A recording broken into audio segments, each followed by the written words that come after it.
Bom dia, meus queridos irmãos. Nós estamos reunidos para estudar a Palavra de Deus mais uma vez. Estamos já no quarto trimestre de 2021 e estaremos estudando hoje, segundo domingo de outubro, a lição 2, que tem como tema a unidade cristã, que é um estudo sobre a primeira carta de Paulo aos Coríntios. Lembrando que nesse trimestre nós estamos estudando as cartas de Paulo. O nosso tema é a seguinte situação, né? Temos como tema epístolas para o nosso tempo. As cartas, as epístolas que Paulo escreveu às igrejas do início da era cristã e que até hoje nos ensinam tanto. Estaremos agora orando, pedindo a direção do nosso Deus para que a nossa aula corra bem, para que o Espírito de Deus tome toda a frente daquilo que aqui será feito.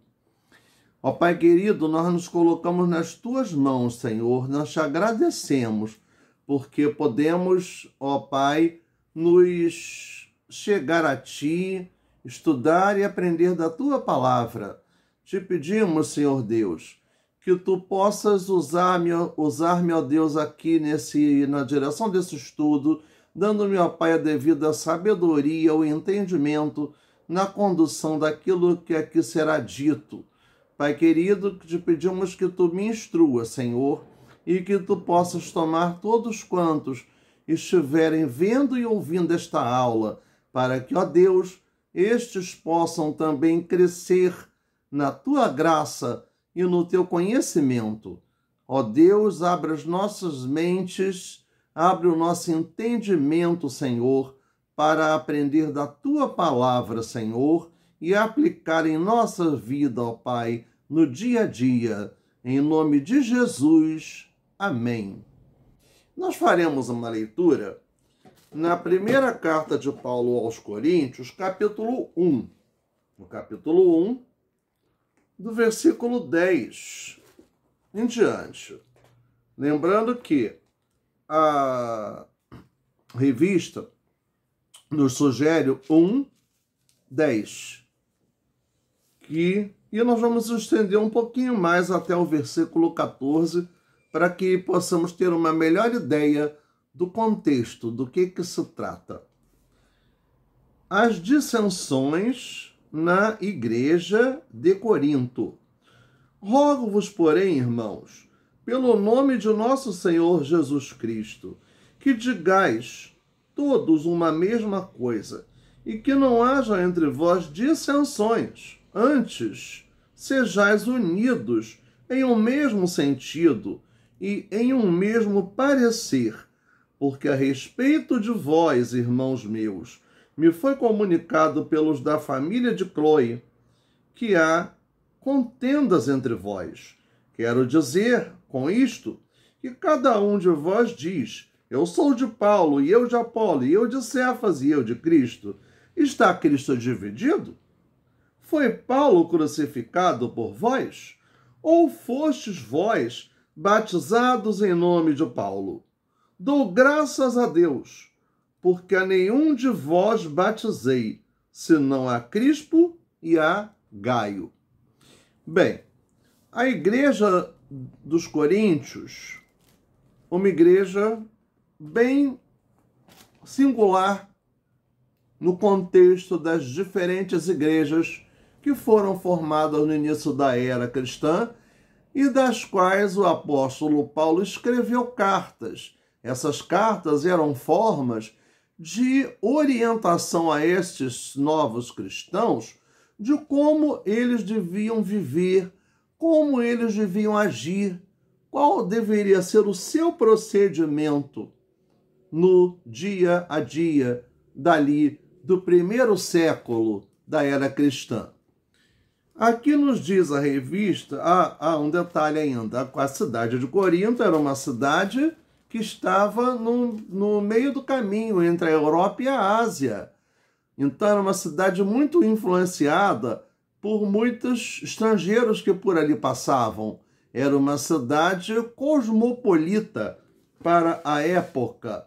Seria hoje o que nós podemos dizer uma cidade global. Nos padrões atuais, seria uma cidade global para a época, o início da era cristã, século I da era cristã. Claro que não era em si global comparando-se com o momento atual, mas para a época era uma cidade que recebia e exercia influências de vários outros povos, por ser um local de passagem. E isso trazia muitas vantagens para a economia da cidade. Porém, para a igreja cristã que se formou ali, era uma realidade bem difícil, que nós vamos conhecê-la agora a partir desse estudo. Nos diz o seguinte: a igreja de Cristo é formada por seres humanos que se converteram e que trazem consigo uma história de vida no seu passado e que também vai exercer influência no seu presente, com suas tradições e costumes. Na igreja de Corinto, essas tradições, essa herança cultural que eles traziam do seu passado, trouxe muitas dificuldades, se acentuou de tal maneira que havia muita dificuldade na mente dos crentes de Corinto em praticar o novo padrão bíblico, isto é, de se adequar a uma nova vida, a um novo padrão, a um novo modo de viver. Tá? Paulo recebeu uma carta que relatava questões relacionadas ao casamento e ao celibato, oferendas aos ídolos, o culto público e os dons espirituais, além de desvios na conduta de vários crentes, o que tornava a ruptura com o paganismo muito indefinida. Então, Paulo foi advertido para que ele entrasse em contato com os coríntios e os advertisse e os admoestasse de que o procedimento que estavam tendo não era bom, não era condizente com a nova vida em Cristo e com a palavra de Deus. Apesar de tantos erros cometidos dentro da igreja, pesava ainda sobre os coríntios o fato de que deles serem soberbos, cheios de si, se achavam assim os melhores dentre todos, por causa do conhecimento que julgavam ter.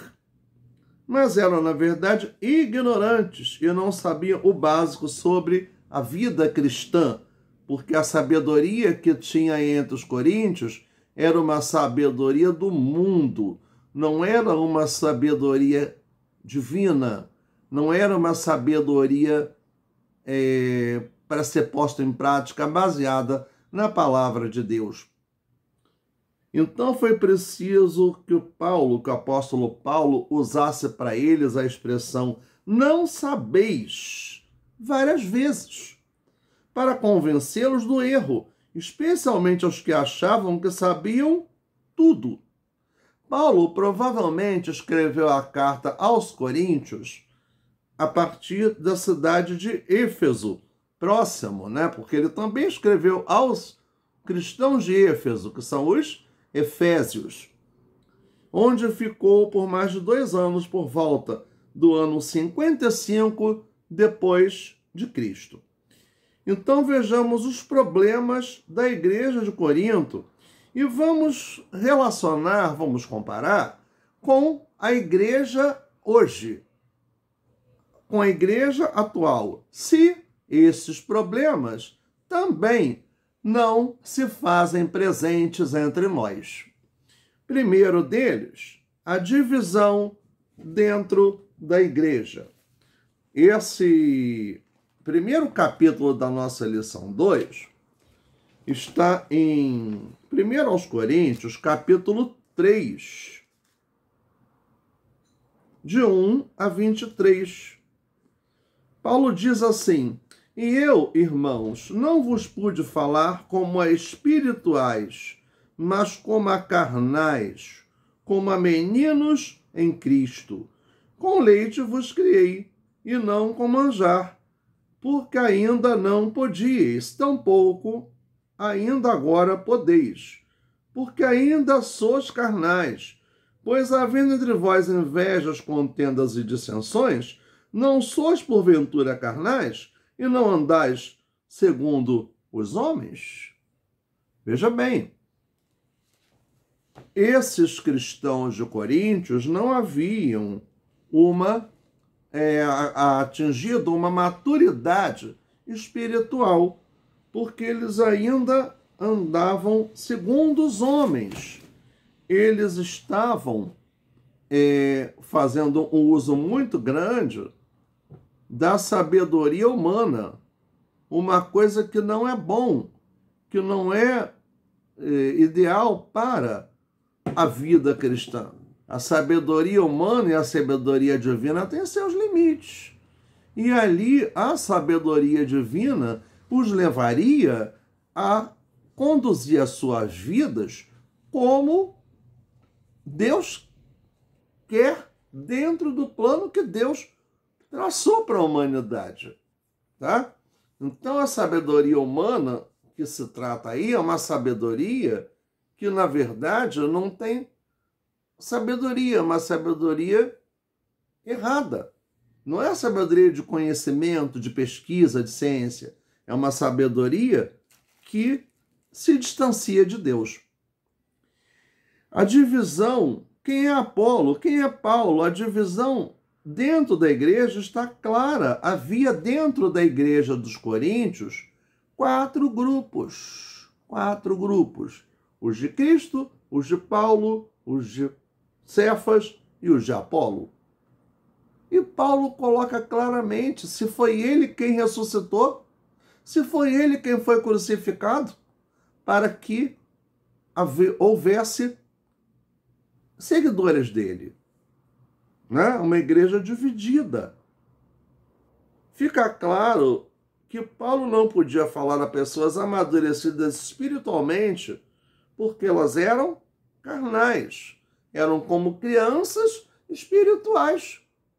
Não tinham crescido na graça nem no conhecimento do Senhor Jesus Cristo. A falta de discernimento leva à convivência natural com o mundanismo, que preza a sabedoria humana, ou seja, preza os costumes do mundo. Eles não cresciam porque alimentavam seus apetites carnais. Assim, a carnalidade cria divisões, pois o ciúme e as contendas são atitudes carnais as atitudes carnais mais inferiores do ser humano, os seus desejos egoístas. O alvo dos coríntios não era Jesus, eram homens. Por isso eles estavam tão distantes da vontade de Deus. Precisamos sempre olhar para Jesus, corrigir o sentimento de orgulho e egoísmo e entender que todos são iguais na igreja, onde Jesus é o Senhor. Jesus, mais ninguém, tá? Jesus é o Senhor, é a quem devemos prestar a nossa adoração, o nosso louvor, a quem nós devemos servir e fazer a sua vontade. Bem, no item 2, questões de indisciplina. No capítulo 5, de 1 a 13, questões de indisciplina. Então diz aqui a impureza da igreja de Corinto. repreensões e exortações. Geralmente se ouve o que há entre vós fornicação, e fornicação tal que nem ainda entre os gentios, como é haver quem abuse da mulher do seu pai. Estais inchados, e nem ao menos vos entristecestes por não ter sido dentre vós tirado quem cometeu tal ação. Eu, na verdade, ainda que ausente no corpo, mas presente no espírito, já determinei como se estivesse presente, que o que tal ato praticou em nome do Senhor Jesus Cristo, juntos vós e o meu espírito, pelo poder de nosso Senhor Jesus Cristo, seja entregue a Satanás para a destruição da carne, para que o espírito seja salvo no dia do Senhor Jesus. Não é boa a vossa jactância, o vosso orgulho, a vossa altivez, soberba. Jactância significa isso: orgulho, soberba, altivez.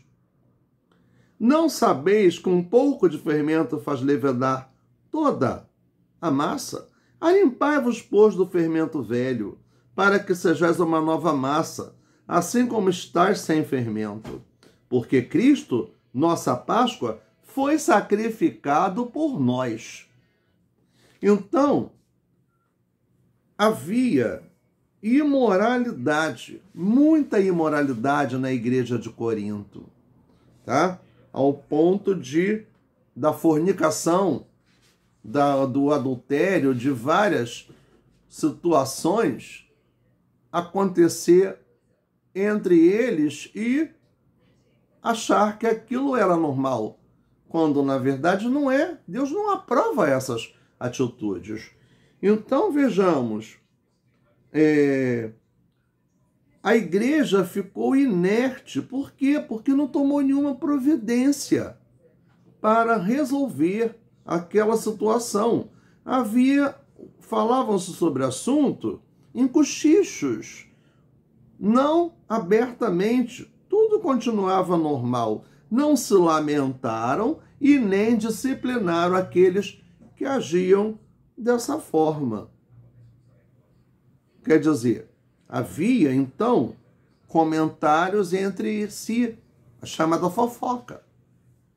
Mas não havia um cumprimento da vontade de Deus e nem da palavra de Deus ali entre eles.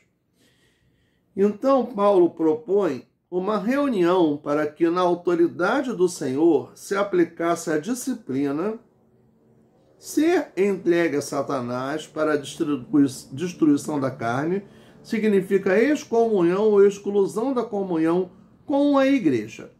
E o imoral estaria totalmente exposto às ações do inimigo para sofrer as consequências do pecado em seu corpo físico. Porém, vamos prestar atenção no seguinte: quando Paulo escreve a fim de que o espírito seja salvo no dia do Senhor Jesus, capítulo 5, tá? Versículo 5b, tá? É a segunda parte desse versículo. Indica que a disciplina precisa ser com amor e com o único propósito de corrigir o rebelde. A exclusão nunca deve ser um fim, mas um meio para a restauração do pecador com arrependimento. Então, aquilo ali não é... Paulo não estava condenando, castigando, estava corrigindo, para que aqueles que estavam agindo dessa forma se arrependessem e voltassem ao convívio da igreja, arrependidos, tendo abandonado aquela atitude errada que estavam cometendo. Então há uma grande diferença entre correção e condenação. correção. É uma penalidade dentro da palavra de Deus, para que a pessoa se conserte, se arrepende, mude de atitudes. Esse é o objetivo, que haja um arrependimento do pecado. Na aula passada nós falamos da justificação, da condenação, da justificação e da santificação, quando estudamos a carta aos Romanos. Então aí aplica-se esses princípios, essas doutrinas do cristianismo, tá? A condenação do pecado vem pela justificação, ela cai pela justificação da salvação que o nosso Senhor Jesus Cristo nos deu, morrendo e ressuscitando por todos nós. E o processo seguinte, a santificação, é a conservação da nossa fé, é a nossa fidelidade a Deus, é viver segundo a vontade de Deus, buscando uma vida santa, uma vida justa, uma vida reta, segundo a vontade de Deus. Então aqui a gente aplica esses princípios: a condenação, a justificação e a santificação. Dificuldades na comunhão. Os coríntios, divididos entre os 4 grupos, praticantes de alguns de imoralidades, por desconhecer a palavra de Deus, por não procurar viver segundo a vontade de Deus, crescer na graça e no conhecimento. Muitos não tinham esse objetivo de vida, em procurar se santificar. Então, havia carnalidade entre os coríntios porque eles não estavam buscando a santificação.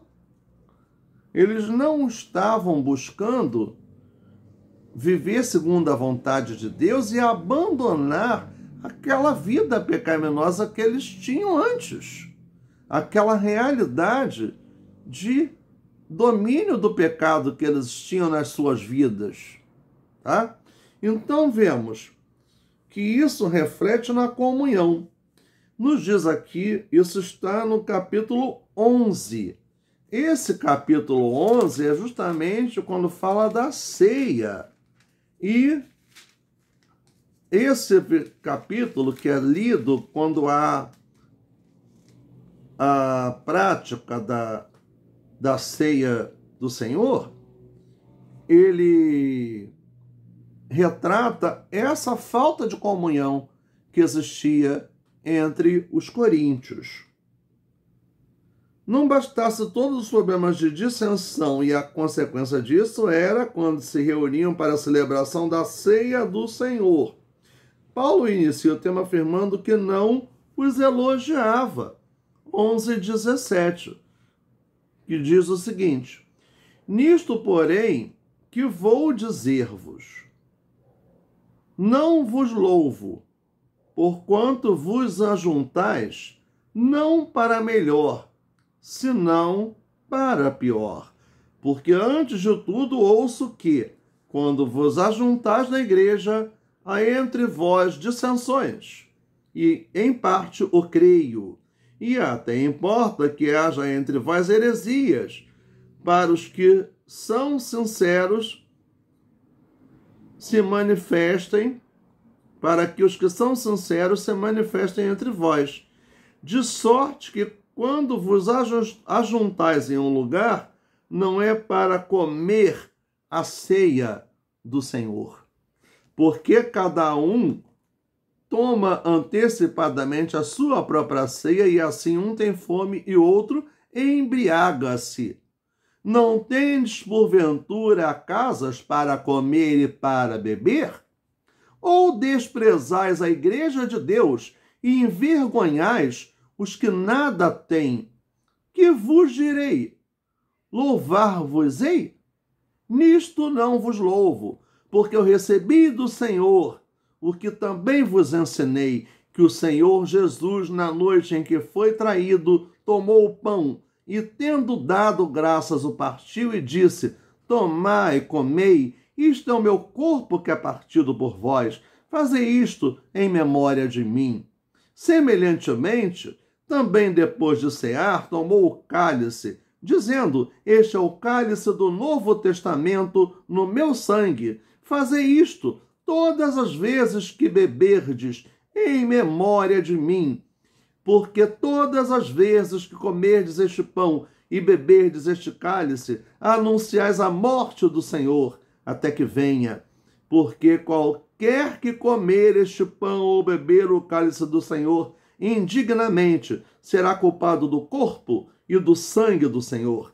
Examine-se, pois, o homem a si mesmo, e assim coma deste pão e beba deste cálice, porque o que come e bebe indignamente, come e bebe para a sua própria condenação, não discernindo o corpo do Senhor. Por causa disto, há entre vós muitos fracos e doentes, e muitos que dormem. Porque se nós nos julgássemos a nós mesmos, não seríamos julgados. Mas quando somos julgados, somos repreendidos pelo Senhor, para não sermos condenados com o mundo. Portanto, meus irmãos, quando vos ajuntais para comer, esperai uns pelos outros. Mas se algum tiver fome, come em casa, para que não vos ajunteis para a condenação. Quanto às demais coisas, ordená-las-ei quando for. O grande problema ali é que a ordenança da ceia do Senhor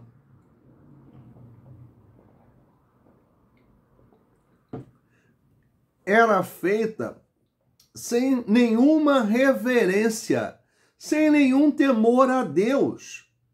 Se comportavam ali naquela reunião que relembra o sacrifício de Jesus na cruz, com a sua morte e a sua ressurreição, um valor tão grande, tão importante para o cristianismo, era visto por aquelas pessoas como se fosse uma festa qualquer de glutonaria e de beberragem.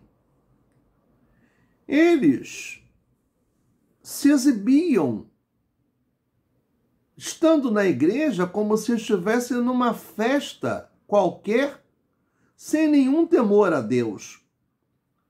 Por que Paulo escreve estas palavras? Porque ele deixa claro como deve ser celebrada a ceia do Senhor, com ordem, com reverência, com o temor de Deus predominando em todas as suas etapas dessa ordenança que Jesus deixou para que a igreja cumprisse, tá? Até que ele venha. Então, a ceia do que eu recebi do Senhor, que ele recebeu, que era uma revelação do Senhor, de que na noite que foi traído, a morte de Cristo é o elemento primordial, como eu falei aqui. A morte, a ressurreição de Jesus é o que nós relembramos na celebração da ceia, tá? É um momento de reflexão, um momento de arrependimento, é um momento de cada um fazer uma análise da sua vida, é um momento da gente lembrar quem nós éramos e quem nós somos agora. É um momento de se louvar a Deus pela misericórdia, pela infinita misericórdia de Deus que nos deu a salvação por meio de Jesus Cristo, tá? Então, quando ele diz a participação nessa ordenança em memorial deve ser de maneira digna, porque quem não participa de maneira digna é culpado também da morte de Cristo, para que não se torne réu. Examine-se a si mesmo. Todos os que vão participar desta ordenança da igreja, que é a ceia do Senhor. E reconheça-se a presença do Senhor ressurreto reunido ali. Isso não havia entre os coríntios. Esse sentimento de respeito, de temor, de adoração, de relembrar o sacrifício de Jesus. Então isso é condenado por Paulo, porque faziam aquilo de qualquer jeito. Não respeitavam o momento e a grande importância desse cerimonial, dessa celebração, que é o quê? Uma coisa que faz nos lembrar da nossa vida de pecado, da nossa nova vida, da salvação que Jesus Cristo nos proporcionou. No item 4, desvios doutrinários. Capítulo 15, de 1 a 58. Então, vejam bem, é um capítulo bem grande, não teremos como ler os 58 versículos, mas vemos o seguinte: também vos notifico, irmãos, o evangelho que já vos tenho anunciado, o qual também recebeste e no qual também permaneceis, pelo qual também sois salvos, se o reitiverdes, tal como vô-lo tenho anunciado, se não é que crestes em vão. Porque primeiramente vos entreguei o que também recebi, que Cristo morreu pelos nossos pecados, segundo as Escrituras, e que foi sepultado, e que ressuscitou ao terceiro dia, segundo as Escrituras, e que foi visto por Cefas e depois pelos 12. Depois foi visto uma vez por mais de 500 irmãos, dos quais vive ainda a maior parte. Mas alguns já dormem também, ou seja, alguns ali já tinham morrido. Depois foi visto por Tiago, depois por todos os apóstolos, e por derradeiro de todos me apareceu também a mim como a um abortivo. Porque quando Jesus apareceu a Paulo, foi muito depois da morte e da ressurreição de Jesus. O chamado de Paulo, no caminho de Emaús. Né? Então vemos que ele diz aqui, porque eu sou o menor dos apóstolos, que não sou digno de ser chamado apóstolo, pois que persegui a igreja de Deus. Mas pela graça de Deus sou o que sou, e a sua graça para comigo não foi vã. Antes trabalhei muito mais do que todos eles. Todavia não eu, mas a graça de Deus que está comigo.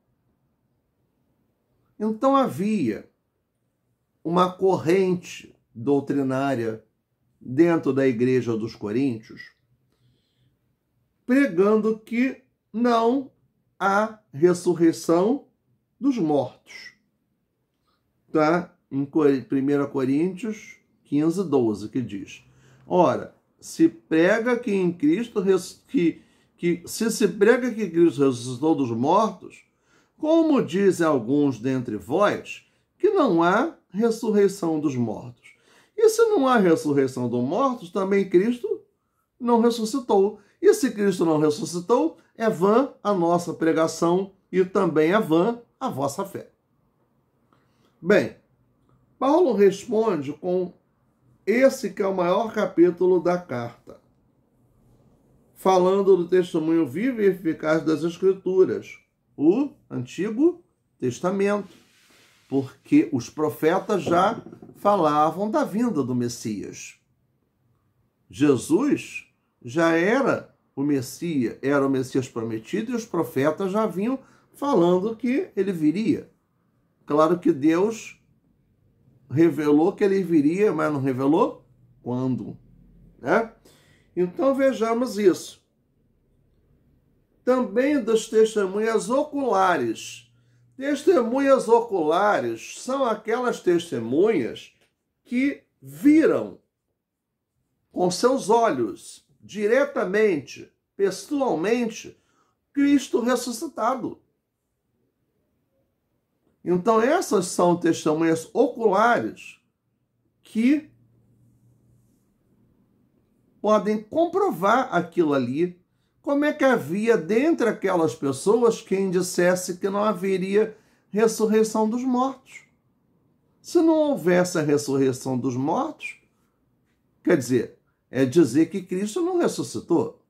É dizer que o sacrifício de Jesus na cruz não valeu nada, que foi em vão. Então ele apresenta uma série de consequências que ocorrem por se negar a ressurreição de Jesus. Se Cristo não ressuscitou, os mortos não ressuscitam, Cristo continua morto. Cristo está morto? Logicamente, nós sabemos que não, porque Cristo vive e reina no nosso meio, vive e reina na vida de cada um que o serve, que o segue, que faz a sua vontade. E se Cristo não ressuscitou, todo esforço de evangelização é vão, e vã é a fé cristã, pois esta se baseia na ressurreição de Cristo. Portanto, de que aproveitaria tanto esforço da parte dos apóstolos e de todos os crentes a pregação do evangelho e o serviço cristão? Tudo isso seria em vão e sem sentido se não houvesse a ressurreição dos mortos. Isso está em 15:29. Finalmente, ele apresenta o triunfo sobre a morte, mostrando a destruição definitiva da morte e do pecado, quando chegar a ressurreição, do versículo 54 até 57. É preciso estar firme diante de tantas tentações e sofrimentos dessa vida, mas a certeza da esperança da ressurreição deve trazer encorajamento e firmeza para permanecer na fé e como incentivo para trabalhar cada vez mais, sendo sempre abundantes da obra do Senhor. Está em 15:58, no versículo 58. Ora, irmãos, uma igreja dividida, uma igreja que não deve ser a nossa igreja, que não deve ser a igreja de Jesus. A igreja de Cristo precisa ter unidade. Precisa ter unidade. Unidade seria o quê? Todos guiados pelo Espírito Santo de Deus. Não é uma igreja uniforme, em que todo mundo pensa do mesmo jeito. Unidade doutrinária, unidade de fé. Uniformidade não, porque uniformidade seria dizer que todo mundo é igual. E nós temos que ser iguais no amor de Deus, no compromisso, na fé, no nosso testemunho, na vida cristã. Mas nós temos dons diferentes, nós temos personalidades diferentes, e isso marca quem somos cada um de nós. Uniformidade requer uma ideia de que as pessoas pensam todas do mesmo jeito. Não é por aí. Cristo quer unidade da igreja. Se houver a unidade, as diferenças serão resolvidas, não serão formas de dividir, de divisão, de dissensão dentro da igreja. Então, isso é preciso ter em mente, ter sabedoria, para saber que unidade e uniformidade são duas situações muito diferentes e que precisa-se ter essa noção clara para viver plenamente o Evangelho de Jesus Cristo. O dom supremo está no capítulo 13. O dom supremo é o amor. O amor. A suprema excelência do amor.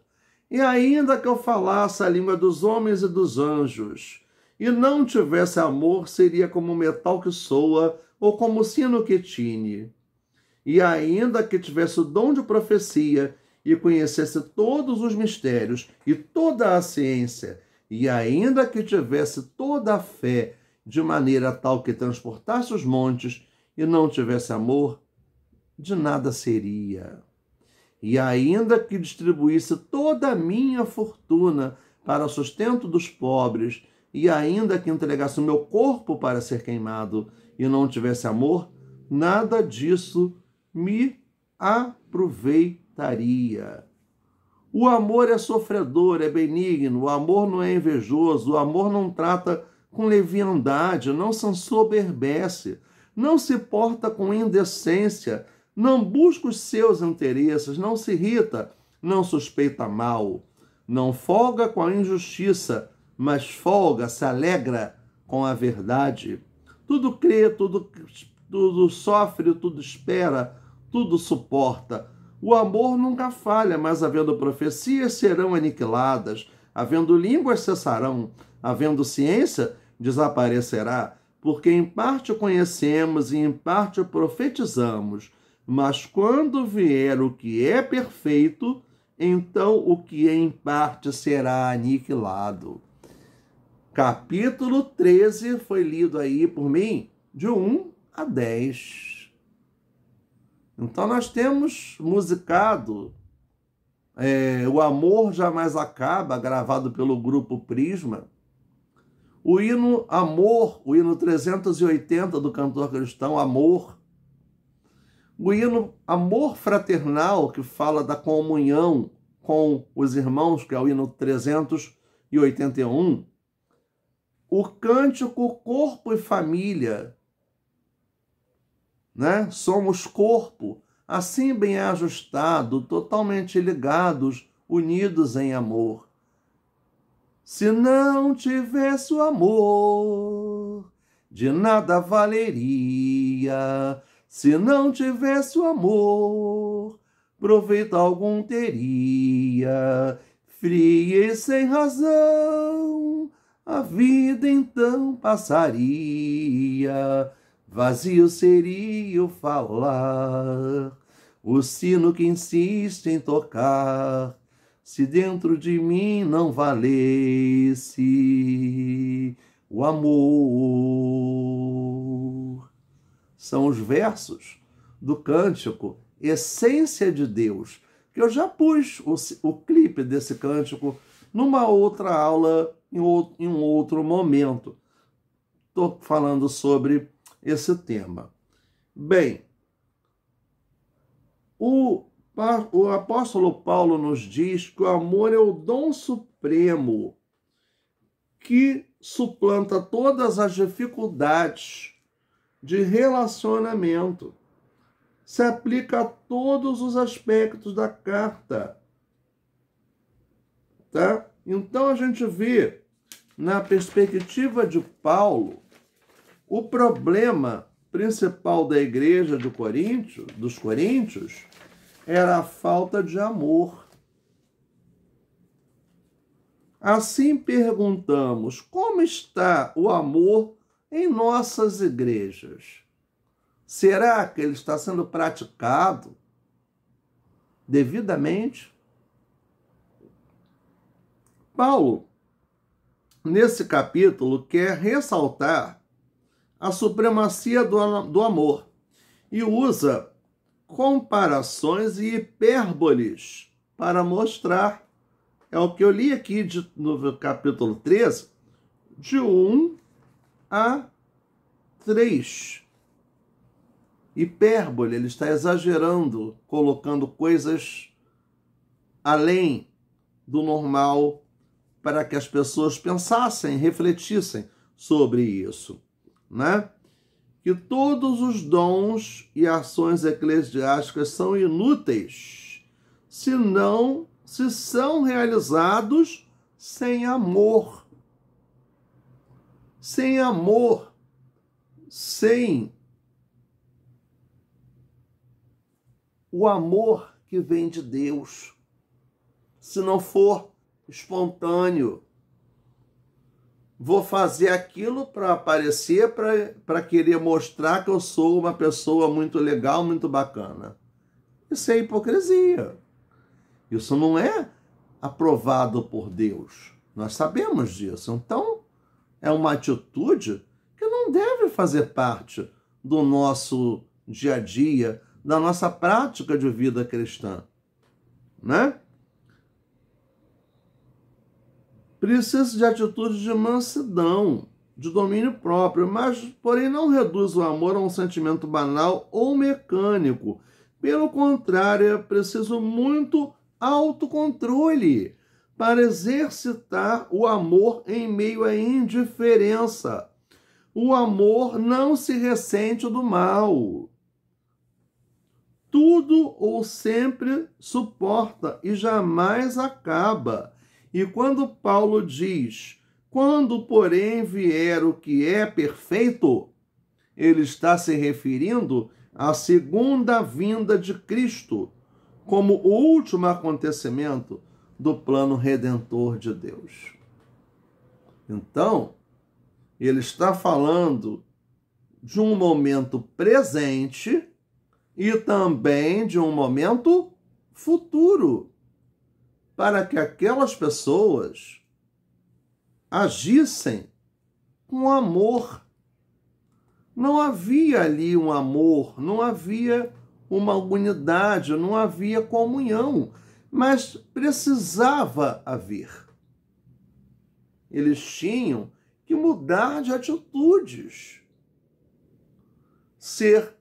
deixar de ser carnais para ser espirituais, deixar de a sabedoria do mundo para viver segundo a sabedoria de Deus, segundo os padrões de Deus.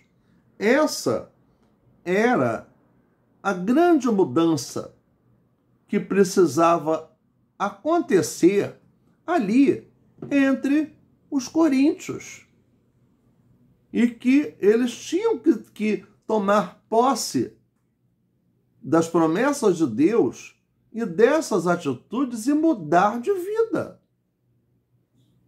Porque eles estavam fazendo coisas que não eram agradáveis, que não chegavam, a adoração deles não chegava ao trono de Deus. Era uma coisa vã, sem sentido, sem valor. Concluindo, a nossa lição, vemos o seguinte, que embora não seja perfeita neste mundo, a igreja precisa caminhar nesse sentido, pois perfeita será somente no céu. Qualquer rebeldia, presunção, divisões e falta de amor precisam ser combatidos dentro da igreja. Outros temas também não foram tratados nesta lição e que estão na primeira carta aos Coríntios, como o casamento e o divórcio, os alimentos oferecidos a ídolos, os dons espirituais e as coletas de ofertas. São temas que não foram tratados nessa lição, devido ao caráter panorâmico desses estudos, como eu coloquei na aula da semana passada. Um caráter panorâmico, ou seja, mais superficial. Não é um estudo aprofundado de cada uma, mas é uma visão panorâmica de todas as cartas escritas pelo apóstolo Paulo. O importante é aprender que problemas existem quando estamos juntos, seja em família ou na igreja, e é crucial saber resolvê-los para o bem de todos e a glorificação do nome do Senhor. Nós iremos agora assistir a um clipe de uma música, de um cântico, né? Muito bonito, muito conhecido de nós, chamado Corpo e Família. Esse cântico, ele fala da unidade da igreja. Então, havendo a unidade da igreja, e só há unidade da igreja quando existe na igreja o amor. A unidade é uma consequência do amor, é uma consequência do temor a Deus, de quando fazemos a vontade de Deus. Vamos então assisti-lo.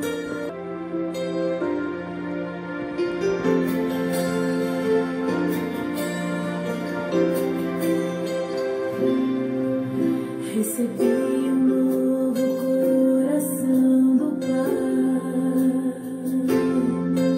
coração regenerado, coração transformado, coração que é inspirado por Jesus.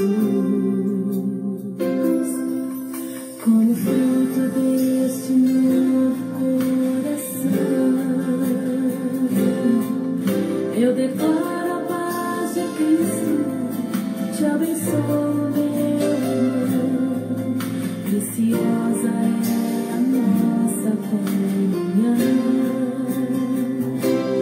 Somos corpo e assim bem ajustado, totalmente ligado, unido, vivendo em amor, uma família, sem qualquer falsidade, vivendo a verdade, expressando a glória do Senhor, uma família, vivendo um compromisso do grande amor de Cristo. Eu preciso de ti, querido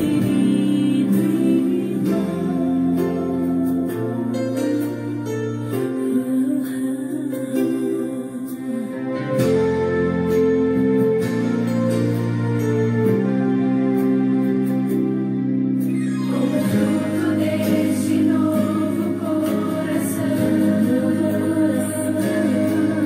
eu declaro a paz de Cristo, te abençoo, meu irmão.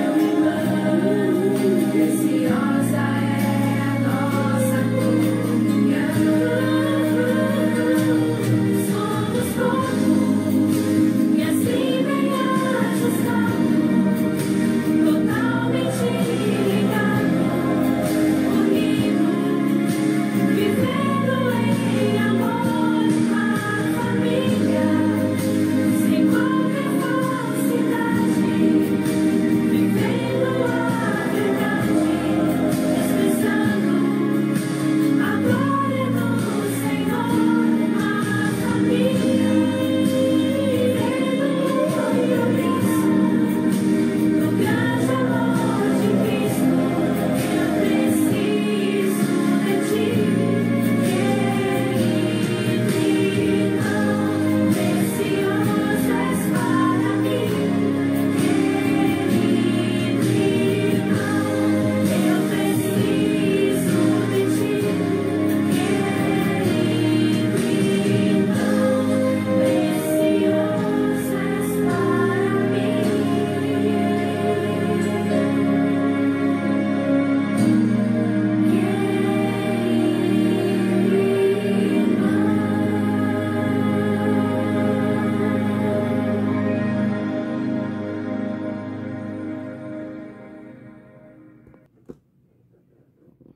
Bem, irmãos, nós vimos que esse cântico, ele nos traz toda uma realidade da comunhão que precisa acontecer na igreja, né? Um cântico muito bonito, muito profundo, uma mensagem que nos faz refletir de uma forma clara e definida a comunhão que precisa haver e e essa comunhão vai gerar uma unidade, vai ser uma expressão do amor de Cristo dentro da igreja, na vida de cada um de nós, com essa unidade em estarmos servindo ao Senhor, né? Cada um com seus diferentes dons, mesmo que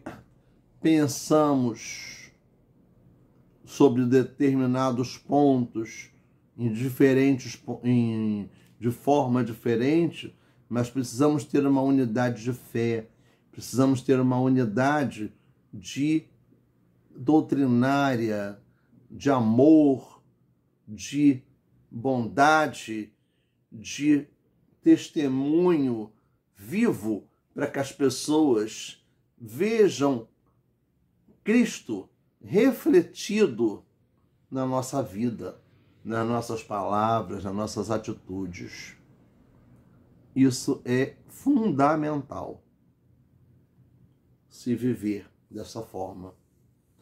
Para pensar e agir, avalie em seu coração se há algum conflito que traz divisão à sua igreja. Como você tem lidado com esse mal? Se há alguém que comete deslizes imorais e precisa ser corrigido, siga as orientações de Jesus em Mateus 18, de 15 a 17. Não vá apontar o dedo para a pessoa. Estenda a sua mão. Tá? Ajude. Porque aquele que está fraco precisa se fortalecer, precisa ser ajudado, precisa ser socorrido. Não ser atirado pedra nas pessoas. A soberba precede a destruição, diz Provérbios 16, 18. Mesmo sabendo disso, muitos cristãos ainda sofrem desse mal. Como é possível superar esse mal e viver dentro da vontade de Deus, abençoando a igreja? A ressurreição de Cristo é o ponto fundante da fé cristã.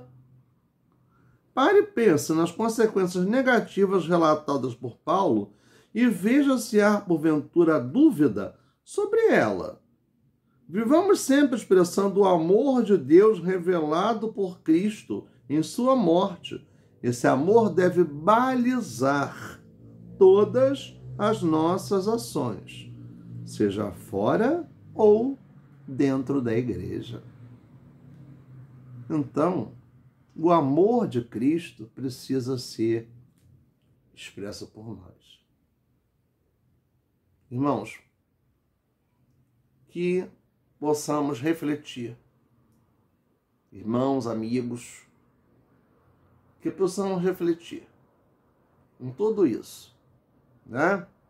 Em tudo que Deus pôde trazer para nós, usando as minhas palavras, que na verdade são minhas, não são minhas, mas são do Senhor Deus. Foi o Espírito de Deus que pôde me usar aqui nesse momento para trazer essa mensagem. Estejamos em oração pelo nosso país, pelos rumos do nosso país, que precisa ser de muita oração. Estamos numa situação muito complicada. Pela nossa igreja, pela nossa classe de EBD, por todos os enfermos, que Deus possa continuar derramando as suas bênçãos e a sua misericórdia sobre nós. Oremos. Meu Pai querido, muito obrigado pela aula que aqui pude ministrar. Muito obrigado porque o Teu Espírito Santo, Pai, pôde me usar e tem me sustentado, Senhor, no dia a dia. Ó Pai querido, nós te pedimos, Senhor, que Tu tenhas misericórdia de nós, que tu venhas visitar os nossos lares, as nossas vidas, ó Pai, que tu possas, ó Pai, nos dar a cada dia sabedoria, nos dar a cada dia, Senhor, a tua direção em tudo quanto fizermos, falarmos, para agirmos, ó Deus, segundo a tua vontade. Toma-nos nas tuas mãos, meu Pai, toma nas tuas mãos, Senhor, nosso país, nossa igreja, nossa classe da EBD, todos os nossos irmãos, amigos que estão enfermos, Senhor Deus, que tu possas ministrar a cura. Pai, abre as portas para aqueles que precisam de oportunidades, ó Pai. Abre o entendimento para aqueles que estão com dúvidas, que estão passando por problemas, Senhor, por dificuldades, por crises existenciais. Tem misericórdia, Senhor, de todos nós, ó Deus. Em nome de Jesus. Amém.